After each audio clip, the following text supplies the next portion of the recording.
कहेंगे हम दोनों भाइयों का बहुत बहुत शुभकामना है और हम लोग भैया के साथ हैं। आप क्या कहेंगे? बिल्कुल बिल्कुल हम लोग पवन भैया के साथ हैं और हम लोग चाहेंगे कि भैया का विजय हो और जोरदार विजय हो।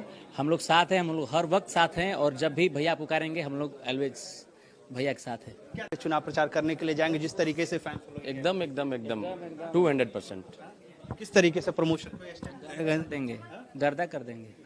थैंक यू हमसे बात करने के लिए। तो भाई लोग वीडियो देखें, पावर स्टार पवन सिंह के सपोर्ट में आ गए हैं राजा अंकुश। पावर स्टार पवन सिंह एक बार इशारा करेंगे, बस राजा अंकुश चुनाव प्रचार करने के लिए उतर जाएंगे। राजा अंकुश को तो बातें हटाइए, पावर स्टार पवन सिंह एक बार इशारा कर देना है तो सिंगर की बारिश होने लगेगी, स्टार लोग का बारिश होने लगेगा पावर स्टार पवन सिंह का चुनाव प्रचार करने के लिए।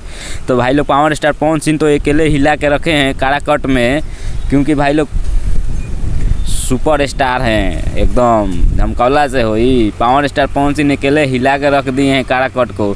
तो बातें हटाइए, दूसरे को नहीं बुला रहे हैं। बाकी पावर स्टार पवन सिंह के सपोर्ट में जितना सिंगर है उतना आ सकते हैं चुनाव प्रचार करने के लिए। भाई लोग खाली पावर स्टार पवन सिंह बोलेंगे तो, इशारा करेंगे तो भाई लोग पावर स्टार पवन सिंह का फैन है तो ज़रूर लाइक सब्सक्राइब कीजिएगा। हम मिलते हैं अगला वीडियो में, तब तक के लिए गुड बाय।